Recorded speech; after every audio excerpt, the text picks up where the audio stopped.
Hi, Penelope. Hi, Claire. It is great to be with you here today to talk about how we're going to go beyond disruption with robotic process automation. Thank you for inviting me. Well, thank you for coming. So, RPA, tell us what it's all about. So RPA is such an interesting technology. Most people have heard about process automation, but it's been around for 10 years or so, but robotic process automation is different, right?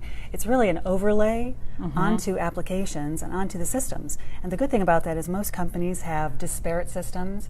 They have AS400s and mainframes and cloud technology that they're using today, but it doesn't interact, it doesn't talk to each other. And so RPA is kind of like the glue to be able to do those processes across those systems. It's a super cool technology, but it also doesn't invade into all the applications. So IT considers it a low risk.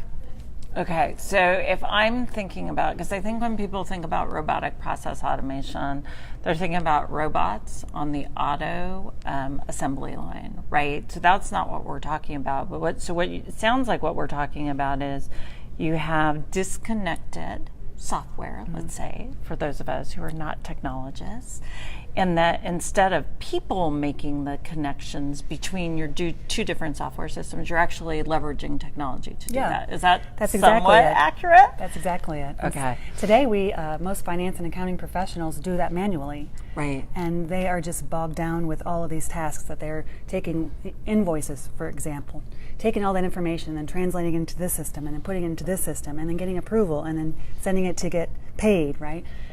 Instead of doing that, robotic process automation fills that gap. It's so cool. That's so awesome. People should want this to happen, right? Because it would free you up to do other things.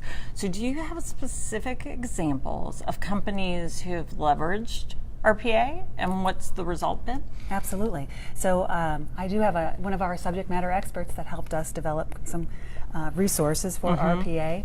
He has been rolling out robotic process automation for the last 18 months. And this summer, he reached 100,000 hours saved. So the one thing about RPA is it's not really tracked on the bottom line, it's more tracked on hours saved per person, and because we can use those hours to do higher critical tasks.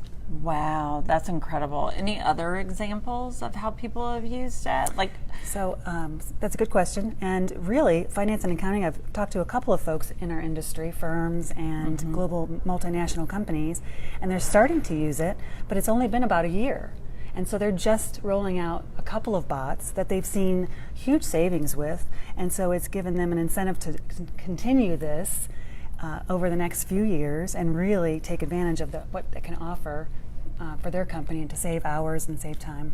That's incredible. I actually heard about a software company that used robotic process automation to automate their forecasting process, and they went from thousands of hours a month that they spent on their forecasting process to about 16. Gosh, that's amazing. And that what the result of that is they could repurpose those employees to work on higher value things for their organization. I love that. So I'm already sold that RPA is a great thing and is going to make my life as an accounting and finance professional better.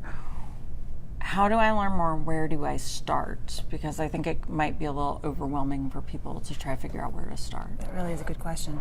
And so we have developed so many different resources that can be helpful for all finance and accounting professionals globally. We really think about this from a global perspective, and we have podcasts and blog posts. We have a learning certificate program, multiple resources on our website that people can take advantage of. And is there any differentiation between if I'm trying to develop an RPA strategy versus it's going to affect my day-to-day work? Do we look at that differently? Actually, you do. And so PwC came out with a study, and they basically have said 30 to 50% of RPA implementations fail. And it's really because of strategy. It's such a simple technology to roll out that you can roll that out on the desktop for one process. But then if you try to take that organizational wide, without having that strategy, it really can fail, right? You don't know how to take advantage of it.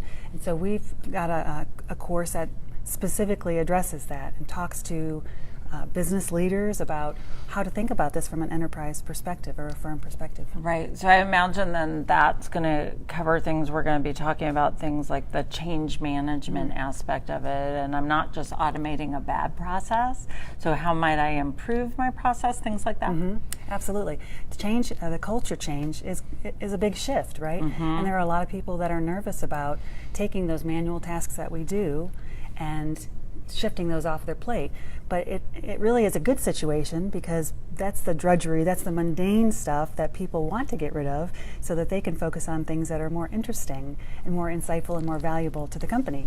Right. That sounds incredible. If only we had time, and now we will have time to do these things. So thank you for taking time to talk to me today about RPA. And I encourage all of you, if you want to learn more about disruptive technologies, to go to aicpa-cima.com/disruption. Thanks. Thank you.